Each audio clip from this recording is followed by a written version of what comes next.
सत्य बातमीसाठी, बातमी मागचे दडलेलं सत्य पाहण्याकरता अन्याय विरुद्ध प्रहार करणाऱ्या आपल्या विचारवादळ या वाहिनीला सबस्क्राईब करा. पर्यावरणाच्या संरक्षणासाठी शहापूरकर एकवटले. प्रशासनाच्या उदासीनतेविरोधात तीव्र संताप. भर पावसात भव्य मानवी साखळी आंदोलन.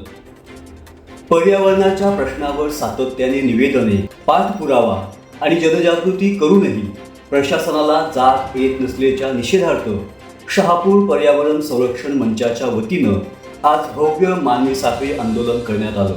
विशेष म्हणजे मुसळधार पावसाची तमा न बाळगता शेकडो नागरिक रस्त्यावर उतरले आणि पर्यावरणाच्या रक्षणासाठी जोरदार घोषणाबाजी करत प्रशासनाच्या निष्क्रिय भूमिकेविरोधात संताप व्यक्त केला.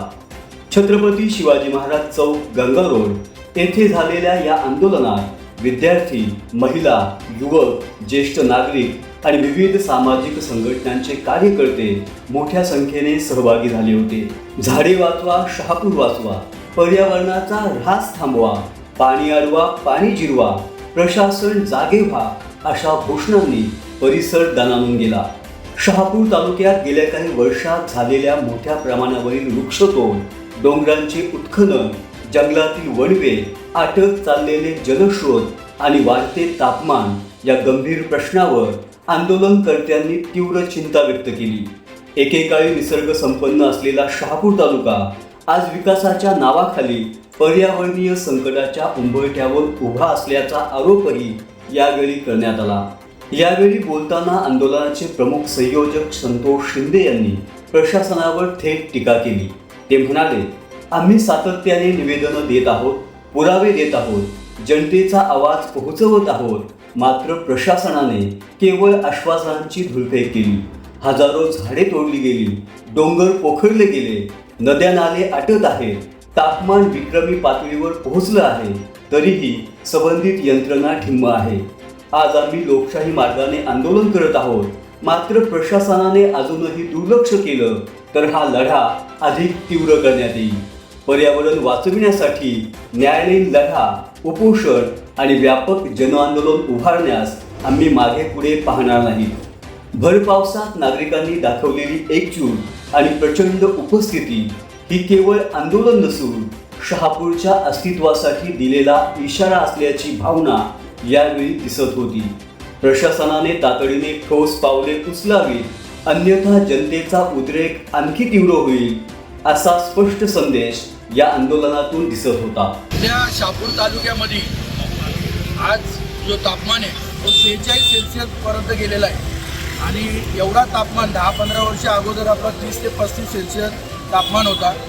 परंतु जे विकासाच्या नावाने समृद्धी असेल, मुंबई आग्रा रोड असेल किंवा मुरबाडचा रोड असेल तर बरेच झाडं म्हणजे लाखोनी झाडं तोडल्या गेली.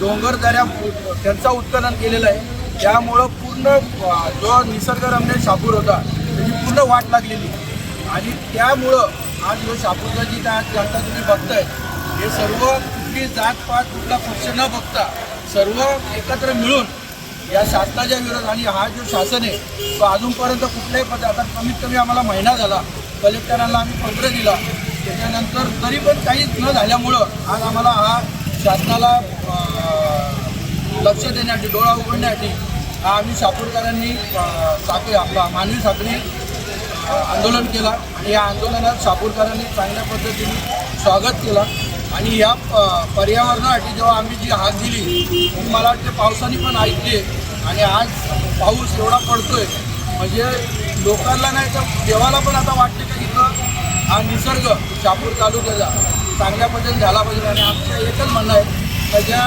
कलेक्टर साहेबांनी या जनतेचा विचार करावा आणि तातडीने जे संबंधित अधिकारी असतील, फॉरेस्ट असेल, त्याच्यानंतर MSRDC, त्याच्यानंतर मुंबई आग्रा असेल, त्याच्यानंतर सामाजिक वनीकरण असेल, नगरपंचायत असेल, कारण संपूर्ण कॉन्क्रिटीकरण झालं या शहापूर तालुक्यात आणि त्याच्यामुळं उष्णता एवढी वाढलेली आहे तर त्याचा परिणाम आपली लहान मुलं आहेत आणि आम्ही पण विचार केला की आमच्या अधिकार ठीक आहे पण आता या लहान मुलांसाठी तरी आपण काहीतरी करायला पाहिजे आणि त्या माध्यमातून आम्ही आता हा जो आंदोलन केलेलं आहे तर मी कलेक्टर साहेबांना आणि शासनाला एकच म्हणणं आहे तर जर तुम्ही या 8 दिवसात जर आमचा विचार केला नाही आणि तातडीने मिटिंग घेऊन ज्या तुम्हाला आम्ही मागण्या केल्या त्या पूर्ण जर झाल्या नाही तर 100% आम्ही कलेक्टर ऑफिसला येऊन तिथं तुम्हाला घेराव घालू आणि मोर्चा काढू.